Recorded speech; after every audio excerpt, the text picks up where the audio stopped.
This is the value of wrestling, the revolutionary force in wrestling podcasting.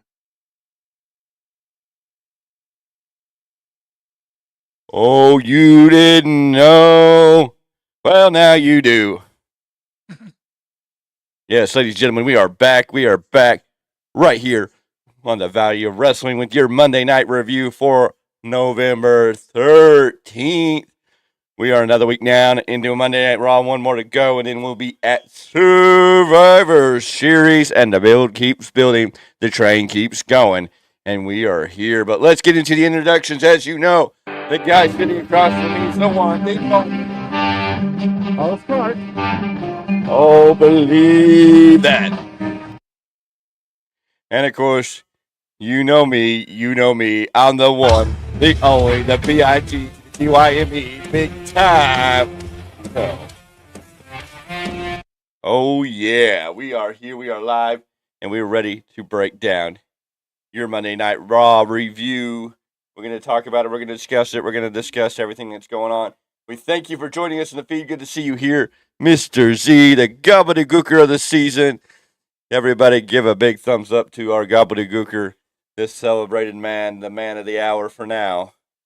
Thank you for being here. Everybody be gobbledygooker.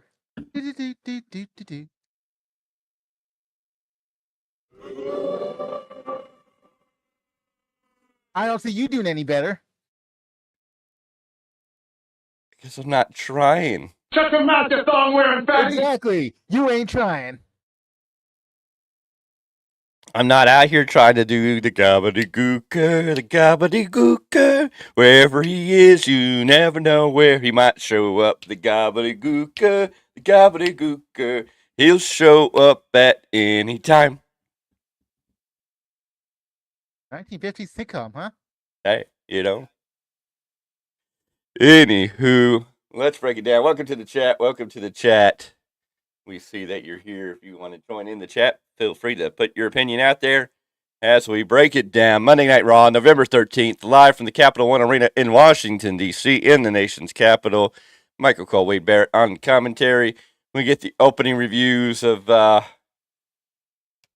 Crown Jewel, last week's Raw, and we get an opening sequence and a recap. And here is Cody Rhodes. Cody Rhodes is out here and he wants to talk about, he wants to talk. And what does he want to talk about? Well, he wants to talk about his team, so he brings out his team for Survivor Series. Jey Uso, Sami Zayn, Seth Rollins all join him in the ring. We know that later on, Cody and Jey have a title match against the Judgment Day for those undisputed tag team titles. Eventually, this huge Judgment Day, Damian Priest, Finn Balor, JD McDonough, and Dirty Dominic Mysterio come down the ring. They're standing on the ringside, and we get a back and forth. Balor bringing up Rollins, can't beat Rhodes. Damian Priest bringing up that Rhodes could beat all these guys in the ring, but still can't be a champion. Dominic tries to get on the mic, but he gets booed, and then he gets shut down by Sami Zayn being a loser. Dominic tries to bring up the bloodline, but that doesn't work. And we get a back and forth, and then we get Cody talking about how impressive it is that, Judgment Day was able to come out here without their leader, Rhea Ripley. He starts poking at Damian Priest until Priest snaps and says, "I'm the leader." And then this is when Rollins jumps in and goes, "I don't care about any of this crap. I want to fight." So he and Sami are going to team up to take on JD McDonough and Dominic Mysterio, the junior boys of the Judgment Day, I guess you would call them. The junior associates, if you will. Something like that, yes. So we get Seth Rollins, Sami Zayn versus JD McDonough and Dominic Mysterio. I think this is a little bit different of a match than we've gotten any time before. We got a good solid match, back and forth stuff. Seth Rollins was trying to get a pedigree, but he got blocked. Then he got into super kick, went for a buckle bomb, and cue Judgment Day, and all hell breaks loose. The match went 10 minutes, 35 seconds before it ended in a DQ. Everybody started beating up on everybody. And even Rhea showed up. Oh, no, Rhea didn't show up for this yet. Oh, yeah, she did show up for this. She showed up this time, right? Since she was in the ring for her segment, yeah. Anyways, Pierce gets in the ring and he's mad at everybody. He says he's done with the games. He's kicking everybody out of the building that's not involved in the tag team title match in the main event tonight. He kicks them all out. Rhea's out here trying to calm Pierce down. Pierce is about to throw Rhea out also and ban her. They all got banned from the building. So the 4 members who are not in the title match tonight are banned from the building. But Zoe Stark comes out before we can get that, and they have a back and forth.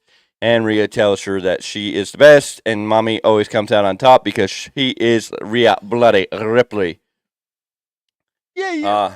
The fight is teased, but Zoe goes to walk away. It looks like Rhea's going to go after her, but Zoe ducks, and Rhea falls up over the top rope and out to the outside. And this is our opening segment, continuing to build to the Survivor Series match. Rhea building towards her match for Zoe Stark. A lot going on here. So Seth Rollins and Sami Zayn, Dominic Mysterio, and JD McDonough have all been banned from the building tonight at this point. And this is our opening segment. And Mr. Clarke, your thoughts? I appreciate what they're trying to build with Rhea Ripley and Zoe Stark. But does anyone really believe that Zoe Stark is going to become the champion? Really? No. I believe that she's going to be, even Rhea said it, at some point she will be a champion. Because her run in NXT was that good, in my opinion. The run and the way that they're trying to build her on the main roster is good. But she ain't there yet. Yeah. And it's just Rhea's time. Welcome to the party, KC. Glad to see you. Raw, the same as usual. Rematches as always this week. I don't think we got that many rematches this week.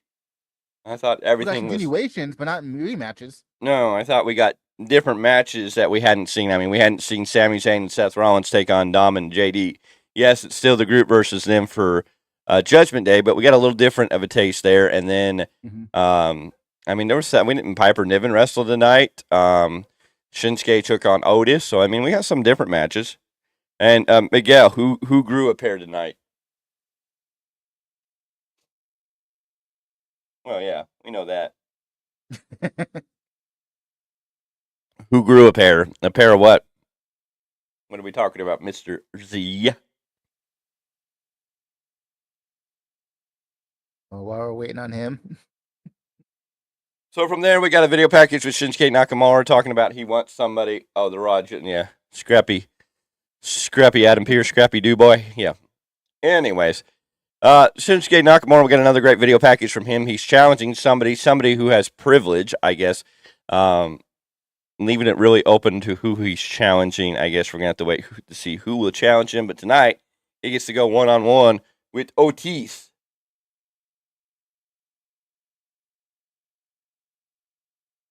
Well, I mean, I think they're doing a decent build for the pay-per-view. I mean, everybody has their opinion, but I can definitely get where you may not care if it's just the same people fighting. But, I mean, it's kind of a build to a pay-per-view. You kind of have to have those people spotlighted, especially in this type of situation. Tony Khan, at least WWE has reason. Tony Khan just seems to do the same thing over and over again without really any reason to move forward.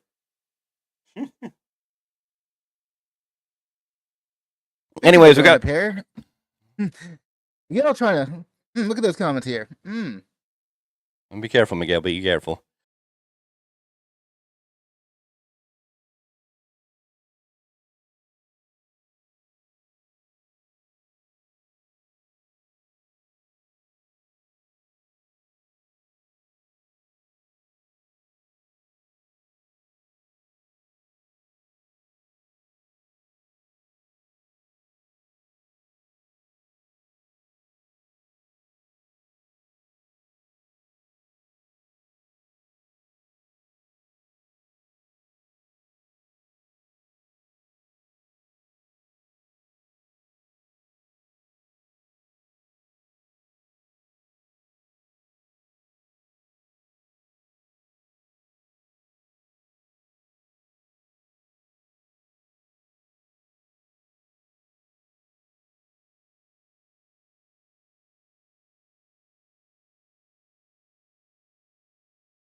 Test. 1. Okay.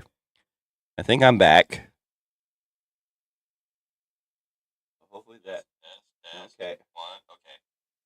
I think I'm back. All right. Sounds like I'm back. I got to get a couple things back up and running. Everything seemed to crash and burn. What a night. Technical difficulties for no reason.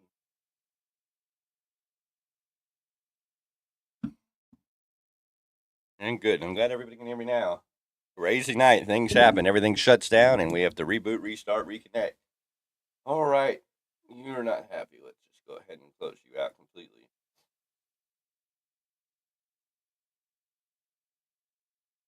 Close. We'll start over.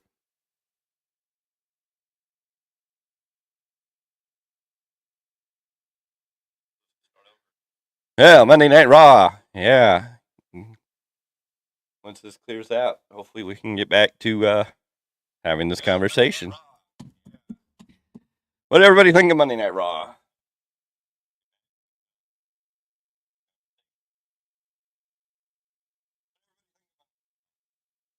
That's still state. Nope, maybe that's going to crash. Yep, that's going to crash too. Let's let everything just crash. Crash and burn. Thank you, everybody, for taking care of it. Thank you for the announcement. We are working to get back up and running here. We should be a couple steps away.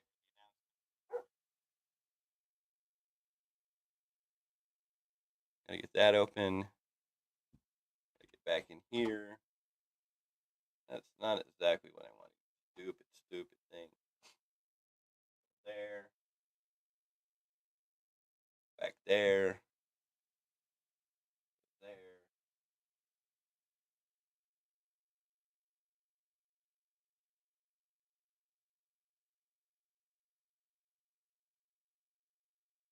All right. You're looking somewhat decent. Do apologize. I know. We have a hot mess.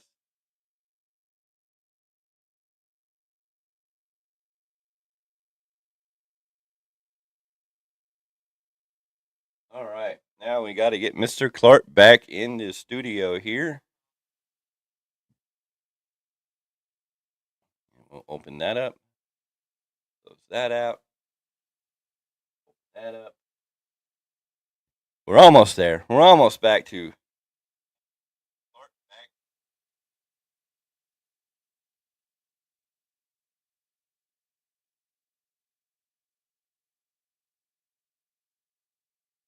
We'll get him back in screen here. Almost. We're almost back. Ooh. There we go. Jesus. Remember, we're still live, so go ahead and get your pretty little background back up.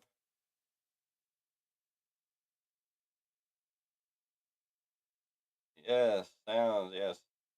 There's the sound of the telephone.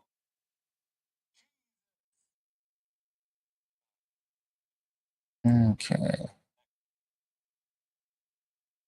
Is this it? Nope, that's too small. Oh, the behind scenes stuff that everybody doesn't know we do each and every week. Yay. It wouldn't be a podcast if we didn't have technical difficulties. Let's go over here. Your camera for a minute. And it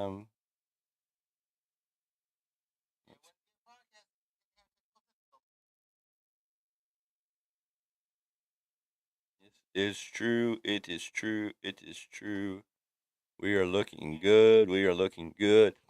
Let's cut this back out. Welcome back, everybody. The whole world shut down and said, no, they don't want you live tonight. They told us, no. Shut us out, shut us down, and said, see ya later. But we had to fight back and say, nah, we are going to do what we do best. No, we're going to be here. We'll figure it out one way or another.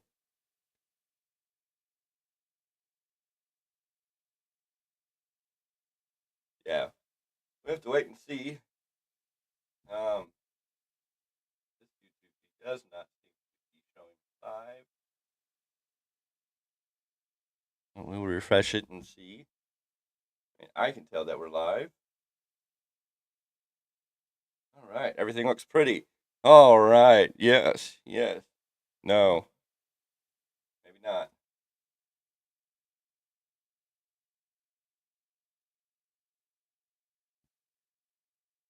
Still some difficulties out there.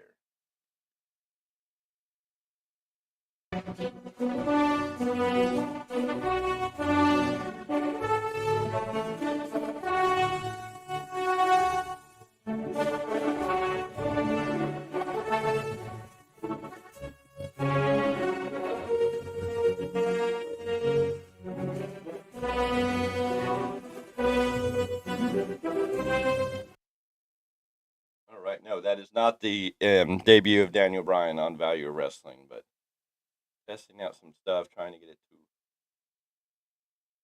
rework. So we're still waiting on that to work.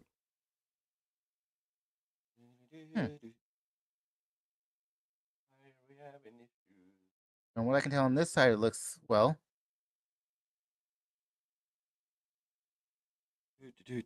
All right.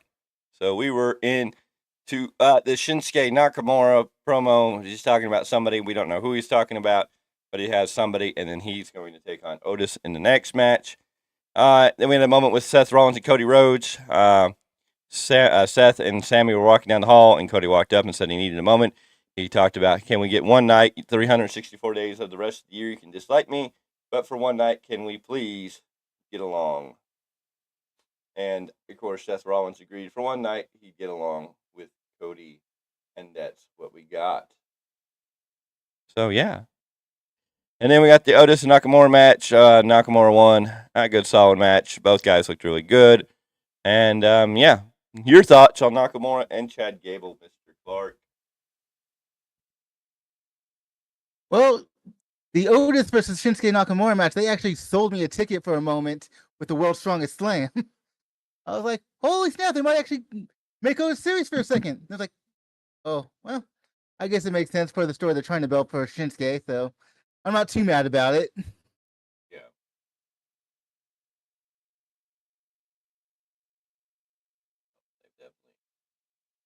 They're definitely doing good Obviously, with the next.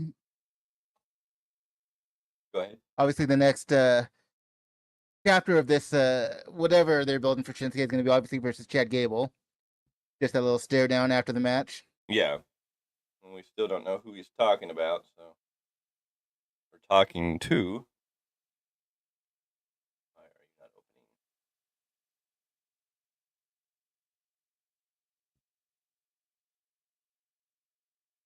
opening? Alrighty.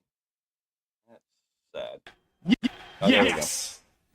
Now everything's working. Anyways, from there we go backstage. We see Seth Rollins run into Drew McIntyre. They have a brief moment before McIntyre says there was something I want to give you. He extends his hands and shakes hands with Seth Rollins, and that's what we get from Drew.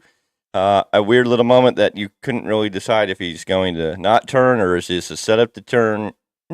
Very interesting. From there, we got a video package on Tegan Nox, and then we got a match, Piper Niven versus Tegan Nox. A good, solid match. Both people looked really good in here. It was nice to see Piper Niven on TV. It was nice to see Tegan Nox and something. In the end, with a 4-minute, 48 seconds match, Niven misses a sit-down splash, and Nox crucifixes for the pin, and that was it. So, Piper Niven, Tegan Nox, good solid match. Both looking really good in this match. Mr. Clarke, your thoughts? I love when they actually give Piper Niven time to wrestle. Piper Niven, I see what they're trying to do with her. Even though she's coming out the winner, I'm just not as impressed for some reason. I know Triple H was really behind her in NXT.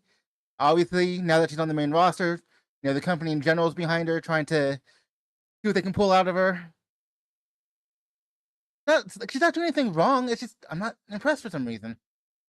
I think we've got to give it time. They've just kind of brought her into starting to do things, so we'll have to see how it plays out. Piper Niven, of course, isn't anything special because she hasn't been built to be anything special, so I get why that feels that way. It's mostly the booking right now for both of them. But yeah, Casey, I feel bad for Chad Gable too. I think Chad Gable should be the one going up against Gunther for that Intercontinental title at this point, but they're holding that off, or they have different plans. I don't know where they're going with this Miz storyline. Rumor was that he was going to team up with DIY. We know DIY is fighting with the rest of Imperium, so who knows what will happen at Survivor Series that may add to that feud. Come on. I know what you want. Okay. Welcome to the party. Anyways, from there we get a look at Miz becoming the number one contender, and then Miz is backstage with Ivar. Now, going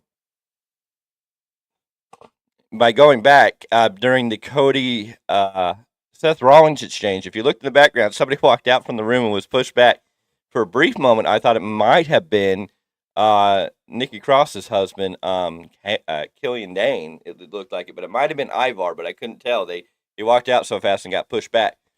But anyways, we had Miz here. He was mocking Gunther before Ivar came in, and they had a back and forth before Bronson Reed walks in and puts his 2 cents into it, and then him and Ivar kind of threaten each other, and Ivar walks off. So we get a setup there for what could come. Then we had Tommaso Ciampa versus Ludwig Kaiser. Johnny Gargano and Giovanni Vinci are here too. We get a good solid match as you expect between these two. Vinci eventually gets kicked out of the ringside area. Eventually, towards the end, Ciampa, it looks like he's going to get the victory, but as soon as he's about to finish off, Kaiser out of nowhere, Vinci jumps in and kicks Gargano's head off, distracting Ciampa for a second, and Kaiser grabs the tights and rolls up Ciampa at 10 minutes. Even Kaiser gets another win thanks to the distraction by, Kaiser gets another win thanks to the distraction by Giovanni Vinci.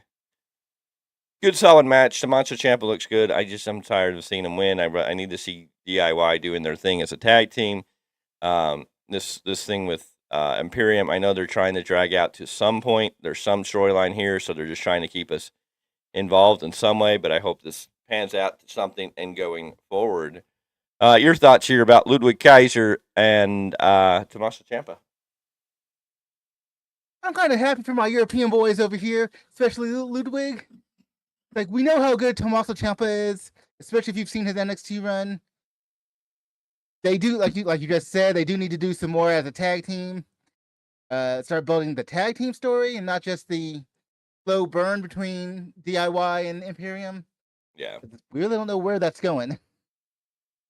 But from a singles perspective, I like the fact that Ludwig's still getting kind of a bit of a push without having the rocket strapped to him, per se. That the help from his tag team partner, that kick without it from nowhere. I was like, okay, sure. From there, we had go ahead. There wasn't really much more to add to that. From there, we're backstage with Judgment Day again. Damian Priest is in here. He clears up that he apologizes. He got hot-headed and said he shouldn't have said what he said. Then Rhea basically makes him the appointed leader of the War Games Judgment Day, and they've decided to go ahead and make JD an official member of the team. Rhea was going to go do it, but Damian Priest takes the satchel bag, the duffel bag, whatever you want to call it, and says he will go do it. And so JD McDonough is going to become an official member of Judgment Day. From there, we get Xia Li versus Indy Hartwell. Candice LeRae is here with Indy Hartwell. Leah kicks her in the corner, hammers. Hartwell hits a clothesline into a spinebuster, and then the Leah kick. Then Xia Li kicks her silly, and there's a stoppage at 2 minutes 38 seconds. So we get another brutal kick from Xia Li, making her kicks look dangerous.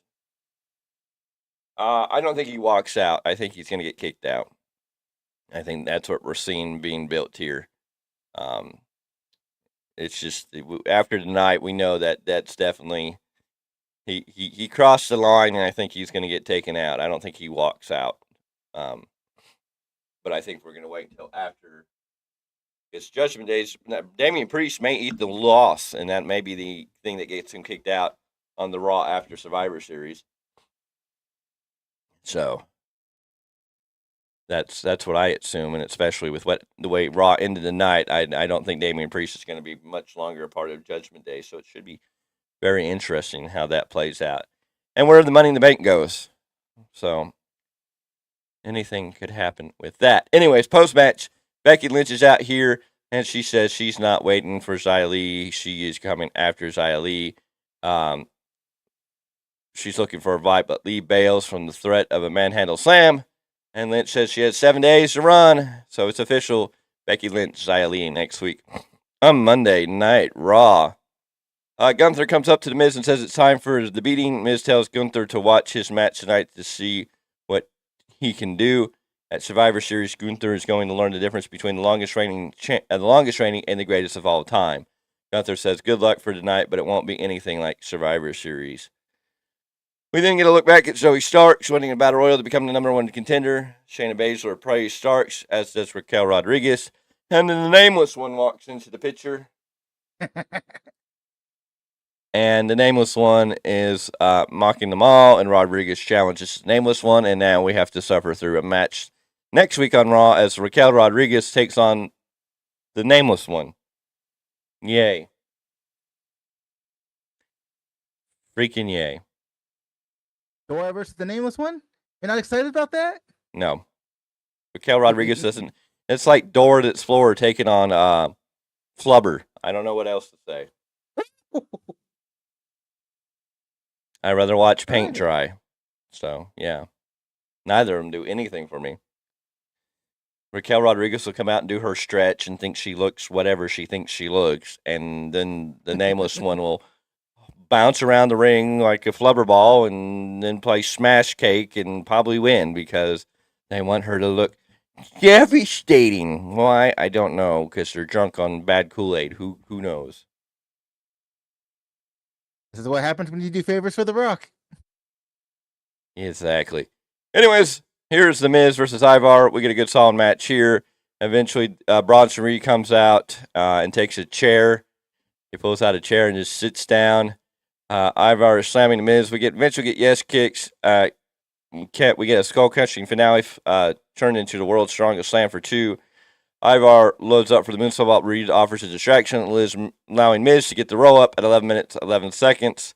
I don't know what they're doing with Miz here.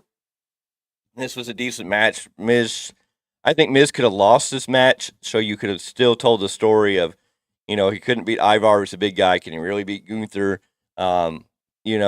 Without this just seemed like heel Miz, but you're trying to give me babyface Miz, and he had a distraction from Bronson Reed. Now we're gonna get Bronson Reed versus Ivar. It is what it is, but nah. It just It didn't hit me, didn't make me excited. And of course, post match, Reed drops Ivar and hits the tsunami, and so we know Reed and Ivar are going to face one each other. Miz is fighting Gunther for whatever reason they feel they needed to fill this with. I guess they got to give Gunther something since he couldn't travel the crown jewels, so they're putting him in an important position on Survivor Series. I don't know who Gunther loses this Intercontinental title to. I don't think it's going to be The Miz, but we will have to wait and see. Your thoughts on Ivar versus The Miz? It was an okay match. I was more really watching Bronson Reed than anything else, to be honest. See if he was going to do anything. And of course, that didn't happen until after the match. Who else do you really... I don't think Miz could take the loss here. Because the whole point is to build to the pay-per-view. Even though we know he's just going to get fed to Gunther. Yeah. But it's you can't have him have a weak opponent. I don't think it would look Miz. I don't think if you told the story right, if Miz was to lose to Ivar, then it's going to look like, well, how is he going to overcome Gunther? But if you put him in the match as the underdog babyface trying to overcome the Giant and make him look strong in his comeback and trying to almost beat Gunther, but not, I think you could tell a story there. Him beating it, but it doesn't help him winning the way he did. He didn't win clean, so it doesn't make him stronger against Gunther. He got help from Bronson Reed and got a roll up. So this is not one of the. It doesn't do anything for Miz. It's just kind of I feel like this moved us into Reed and Ivar is more important than what Miz is doing. And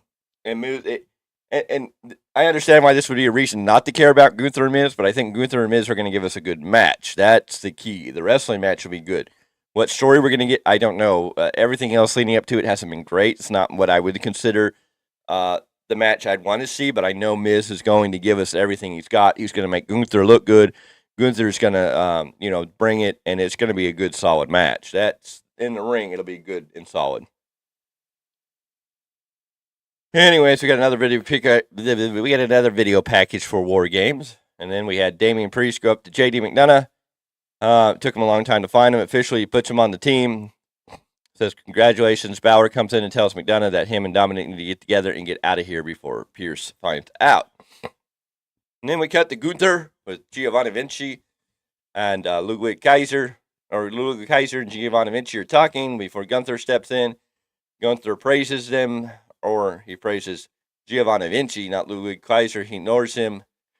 Ludwig Kaiser kind of gets snappy after Gunther walks away, and he turns around and says he was going to say something, but here is Indus Shear, and they're on their way to go see Adam Pearce and the former WWE World Champion Jinder Mahal tells Kaiser he better pick his next move wisely.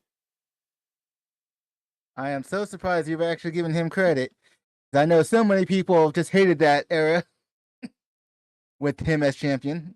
I'm just reminding people that it happened, whether you like it or hate it. Anyways, we're backstage in another segment with the Alpha Academy and the Creed brothers. Otis is upset about his loss. The Creeds are there and say maybe they need to do some new training methods. Gable isn't impressed. The Creeds say they want the tag team titles, and as soon as you say, we want to be tag team champions or tag team titles, here comes the New Day popping in. Xavier Woods there, and of course Xavier Woods eating something, I don't know, but yeah, sitting there eating as he says New Day.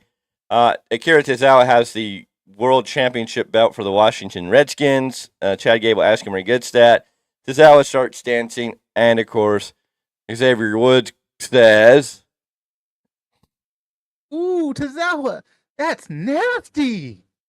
And yeah, that's getting a little tiresome of the joke. So I don't know. I popped for it. It's because it sounds so ridiculous, especially the way Xavier Woods says it. I'm over the New Day. They need to go heel or do something different. They're just a waste of space in life and wrestling now.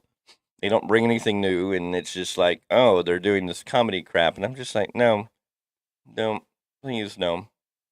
Isn't it ironic they're called the New Day, but they don't bring anything new? I know. Anyways, from there we get the main event. It's the tag team title match. Judgment Day defending their titles against Cody Rhodes and Jey Uso. And, we get the beautiful match, lots of back and forth, ups and downs with these four guys. A good, solid match. It was what you expect. War Games is going to be awesome when all these guys get confined into a cage. We get a South of Heaven that's broken up. Cody gives Priest a crossroads. The spear hits Balor. The Cody hits, and then they do the Cody 1D that connects with Priest or on Balor, but Priest makes a save. Uso dives onto Priest, but here's Drew McIntyre out of nowhere who hits a Claymore on Uso and walks away. Balor gets the pin at 22 minutes, 41 seconds. Cody gets back in the ring, sitting there with Jey Uso, trying to check on him, staring down a Drew McIntyre who's now standing at the top of the entranceway. Everybody's very confused about what just happened. What does this mean? Until we get Rhea Ripley coming out, and she offers a hand to Drew, who goes ahead and shakes it, and now Drew McIntyre may have aligned himself from what we're looking at tonight with Judgment Day. Your thoughts on the match, sir? The match. The match was good. The match was good, but I really didn't know where they were going to go with it. Were Cody and Jey going to win the tag titles back? Even though we know, what's coming up ahead of the road. Yeah. It has nothing to do with the tag titles. No. I was kind of rooting for it, but I wasn't really be mad about it. But when I look at how the match ends and the aftermath of that, I'm like, I still don't actually blame Drew McIntyre. Like, I follow his logic. So it's like, you can call him a heel. I understand a lot, and especially making some kind of deal with Rhea Ripley and the Judgment Day. Yeah, I see it. I understand. But because you can understand his wanting for revenge, wanting for vengeance. Like, is he really heel, or is he just doing what he feels he has to do? Oh, I think he's gone heel now. I mean, he wanted vengeance, and he didn't care if it costed Cody and everybody their title match. So, yes, but I think he's pretty much gone full heel. Shaking the hand of Rhea is definitely more of a signifier to that. But notice he didn't touch Cody. He only hit Jay. No, I know, but he cost Cody that title. So he costed somebody that we would consider his friend their title for his revenge, and then at the end he shakes hands with Rhea, which is that more solidifies you as you're either joining Judgment Day or you did a favor for Judgment Day. One of the two. Mm-hmm. What the story will be, I can't say he's officially aligned himself with Judgment Day. Yeah, we'll talk about that in a minute, and I hope that's not true. I don't know if he's joined Judgment Day. I'm assuming he has. I'm assuming he's probably going to take place of where Damian Priest is, and you're going to have JD McDonough. You're going to have a different Judgment Day that's going to be built more around Drew McIntyre. So this may be the time to see Drew McIntyre really flourish in a new storyline. So we'll have to wait and see. Now, what does this mean for War Games? We keep hearing that War Games is going to be a 10-on-10 matchup if you pay attention. So we've been waiting for this extra person. So now we know it looks like Drew McIntyre is going to join Judgment Day and be that fifth person in this match. Who's the fifth person for the other side? A lot of speculation is going to be the returning Randy Orton. Now, what has come out recently is that Randy is not ready to return and won't be at Survivor Series, and that they're pulling back on that because it's in Chicago and everybody's thinking the whole CM Punk stuff. They may be pulling back on that. I think it would be safe to just go with Kevin Owens. I think Kevin Owens is going to be the most likely one. I think you can get Kevin Owens in that match. Adam Pearce can do something behind. Nick Aldis is back to continue the feud between the brands in a way. Use this moment. I don't think this is where Randy Orton needs to return. I don't think this will help Randy Orton. I'm excited to see the War Games match. I think this will be a good final ending. That's why I'm excited, because we know this will finally be the end to the Judgment Day story versus all these people. From what happens from here, you're probably seeing Damian Priest getting kicked out of Judgment Day. Will he probably take the loss? I assume that's what we're going to see here. But we also know that December is going to be winding down and getting ready to go into the Royal Rumble. Cody. Yeah, no, that's what I assume. I think Damian Priest is probably going to take the loss and all of this at the end. And then he's going to be bitter. He's going to feel like they betrayed him. And then he's either going to get initially kicked out, or it's going to be this slow where everybody starts turning his back on him in Judgment Day. And then he's left alone. And they may carry that storyline out until he gets to the Royal Rumble, where a Balor or somebody will dump him out over the top rope, or JD or whoever. So I think that's what we're going to see there. I guess then that means you could probably see a face Damian Priest taking on like a heel Drew McIntyre at WrestleMania, or even Finn Balor at WrestleMania. I mean, either of those two guys against Damian Priest would be a WrestleMania worthy match. So I mean, you could build to that, and that's probably the direction they're heading there. Your thoughts, sir? I'm waiting for SmackDown. I mean, was it this Saturday or is it next? Next Saturday. This Saturday is Full Gear. Oh, okay, that's where I'm messing up. Okay, so they still have another week of storytelling they can do. Yep. Yeah, we'll get the finalization of Drew next week, and then we'll either get a mystery opponent for them, or we'll get an answer on who the new opponent or who the new partner for the other team will be. So Cody is either going to call up, either Sammy's going to call up an old friend, or Cody's going to call up an old friend, or we're all being duped and we're going to get CM Punk at Survivor Series. It's either Owens, Randy, or CM Punk. That's all I can tell you. Right. I'm just thinking about now, like, how would I feel about if it wound up being CM Punk? It's kind of one of those crapshoots. Could it be the greatest thing in the world, or not so much? It's gonna be one of the greatest things in the world, because it's gonna have that crowd so freaking hot. That crowd is gonna pop and blow up. Everybody's gonna be like, "Holy shit! They actually did it." When we sit here, because we don't know. We're being told, no, it's not happening. Don't expect it. Don't believe it. But supposedly everybody's pointing out all these little windows that, oh, look at this. This is CM Punk. This is CM Punk. This is CM Punk. So everybody's kind of like, we don't know. So if he does show up, then it's going to be a holy shit moment because, A, it's going to be in Chicago. That place is going to blow up. He's going to be back in WWE. Secondly, then everybody's going to be excited because the Raw after Survivor Series is going to blow out numbers because the numbers are going to tune in to see what CM Punk is possibly going to say. So yeah, I think you'd have a huge pop. I think that's why they're being very careful. Oh yeah, well he's got people talking on both sides. Could he be the devil? Could he be the man that's joining the Survivor Series team? Punk's doing everything, but I mean that's what Punk's always been great at. Punk knows how to troll people and knows how to keep his name out there and have fun with it. And Punk might not be in either place, as far as we know. TNA, TNA, TNA.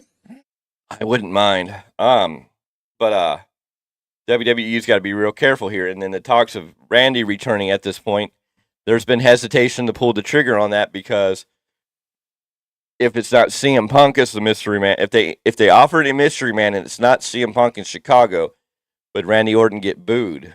Would it not be as big of a moment if it's not Punk? If the music goes off and it's Randy Orton, everybody's like, oh, then that could really hurt a Randy Orton return. It's always a possibility, but by the same token, I think he's been gone long enough where it's like, wouldn't the audience also appreciate the fact that he's back? We're in Chicago. I think that's the big playing key into it all. I understand the argument. I think the big playing key is that we're in Chicago, and I think everybody has made it where they think everybody's made it where they want it to be Punk. So, I mean, if WWE comes out and says it's going to be a mystery opponent or a mystery partner, we're either getting Randy Orton back next week because I think that's the only safe way to go. You either bring Randy Orton out next Monday as your new partner at the end of the show, so you get the cheers, and then you know he's going to be there, which deletes the idea of Punk showing up for at least the War Games match. Now, well, and that's what they got to do. If they say that this team's going to have a mystery partner, then you're setting the WWE setting themselves up for everybody to get excited for CM Punk to be there. And if Punk doesn't show up, I think you're getting like when Rey Mysterio came out for Daniel Bryan's spot in the Royal Rumble. I think you'll get boos. That won't go over well. So I'm assuming Orton, if it's going to be Orton, if Orton's making his return, we're going to see him next Monday, at least at the end of the show. That would be the safe way to play it and not play the mystery opponent. If we get a mystery opponent, there may be a chance that we're being schooled and it's going to be CM Punk because I don't see Triple H and WWE wanting to put that out there knowing it's not going to be Punk and test that it might go bad. Especially in Chicago. Because Chicago probably boo out that match at the end, and I don't think that's what they want. So we will know. Yeah, it may be Kevin Owens at the end. So, I mean, there's several ideas out there, but I think we'll know. If we don't know by the end of Monday, it's going to be really iffy. Because, I mean, a surprise Orton would be great, but I don't think a surprise Orton can overcome the boos for the people who are going to want CM Punk in Chicago. Chicago is going to be a hostile city. So I think WWE's got to be real careful how they play this. So what you're saying is one way or another, it's going to be a hot night in the city that night. Well, if they bring ferocious cheers or venomous boos. Well, if they bring Orton out on Monday and say Orton's going to be a part of this team, then it's good. It's a little sketchy because we don't want to see Orton turn on Cody by the end of this match. And I don't know if we have enough time to really tell a Cody-Randy story between now and WrestleMania. You know what I'm saying? Like, I guess you could tell it going in the Royal Rumble, but we kind of know he's either winning the Royal Rumble or he's winning an Elimination Chamber. Now, could you have Orton be the catalyst that keeps him away? Maybe, but you got to be real careful about that. And I don't know if you want to go... I don't know. I don't know if I want... Plus, with Orton... And plus, once Orton does return, you don't necessarily want to see him just lose a big match out of nowhere. Yeah. No, yeah. And that's the other thing is that Cody's going to have to beat Randy. Cody can't even lose to Randy. So, and I mean, it's like if Cody and Randy were to start a feud and they ended at Royal Rumble, and then Cody was in the Rumble, because Cody's going to have to be in the Rumble, so he would work twice that night, which is fine, would add to the story, but Cody would beat Randy, and then would Randy be in the Royal Rumble, or would Randy kind of just float out and, it wouldn't, I don't think it would feel good for Randy coming back. You need Randy to have that good, I mean, Randy should be, I'm hoping the setup is Nakamura is talking to Randy. That's what I'm hoping Nakamura is talking about, is looking to go after like a returning Randy Orton. So I wouldn't mind that at all. a lot of people think it's going to be Punk. A lot of people think Nakamura is trying to call out Punk after this is all said and done, which would be fine. You could have Punk show up as a mystery guest for this team, and then he could come back, say his piece. Nakamura could come out and attack him, and you could have Nakamura and CM Punk heading into the road to WrestleMania. I definitely would not mind that match at all. That would be interesting. No, I think it would be a really good match. I mean, who can you if you bring CM Punk back right now, who could you have him feud with right now? That would be the right people, and Nakamura would be one of those right guys. I don't think you jump into a Seth Rollins feud with him right now. You can't put him in a role with Roman right now because that's Roman. You couldn't have Punk be fed to Roman. That would not do any good for anybody. Yeah. And it's although imagine the promos between Punk and Paul Heyman. Oh yeah. I mean, you could definitely visit that at some point, but I mean, it would have to be the right time. But I think you're going to lose that whole. I think you're going to lose all the bloodline is going to fall apart. So I don't know where Heyman plays his role next without Roman really there. Good question. So next week, hopefully, we get a lot of answers to questions, and hopefully, we figure out what is going to happen and how it all plays out. But yes, Nakamura Punk is money. I would definitely say that. Give money for that event for sure. Anyways, with that being said, it was a good show. I think it was a solid show. It's not everybody's cup of tea, or the cup of coffee, for that fact. No, well, that's tea. Enough. That's tea, so that's why I was making the reference like that. That was hot tea to help soothe my voice and get through this. I'm just about over this crap, which is nice. Finally, freaking A. But Raw was a good, solid show. I think we got a decent Raw. I know you may have not liked every match. You may feel like it's repeated. And yes, Judgment Day has been going on and on, but I think we're finally coming to the end of that. I think that's why I'm more excited. We know that we're finally going to get the outcome. We're finally going to get a closure on that, where Judgment Day goes from here, how it all plays out. It's going to be interesting. Is Drew McIntyre going to become the new face of the Judgment Day? Is he going to take the Judgment Day in a new direction? It should be interesting to see how that plays out. And we're just going to have to wait and see. But we know that, they're going to take a mighty blow at Survivor Series. Cody Rhodes has to be standing strong at the end of Survivor Series because it's the only way you can go with it. So, Cody Rhodes and team. Of course, you could also have that moment, and I think we're going to get that moment that for that night, everything's going to be good, but you're going to have a moment between Cody and Seth at some point in that match that may lead to everybody going, ooh. We're not going to get Cody against Seth at WrestleMania. If Cody wins the Royal Rumble, he's not going to take on Seth because it would make no sense for Cody and Seth Rollins to face off for the world title at WrestleMania because Cody's already beaten Seth 4 times now, I think it is, and so it would be like 3 or 4, something like that. It would just be the wrong direction to go to have Cody not win the story, and the story ends with Roman, and so we have to get ready for that, and that's what we're heading into. But anyways, if I can get my system back up and working here, the end game is for Cody to finish the story. Yes, we know. Absolutely. We know.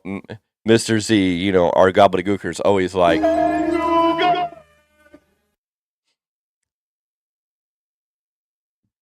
And, hey, congratulations, Mr. Z. I want to congratulate you that you made it through a full show without hearing those sacred words. Congratulations, sir.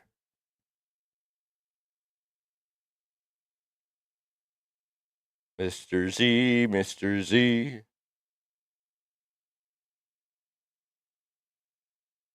Maybe he's going to keep quiet and not say anything, just keep himself out of trouble. Anyways, if you're here, make sure you like this video, share it out with all your friends and family. If you come to watch this later, make sure you hit that like button. If you haven't already, hit that subscribe button because we're trying to march to 1,000, and we need each and every one of you to be a subscriber and join us as the members of the Value of Wrestling as we grow and become contenders in the podcast world of professional wrestling. Anyways, like I always say, we will be back at least Wednesday with your Dynamite breakdown. How that's going to go, I don't know. We have the big match there, the 4-way dance on Dynamite. The Golden Jets.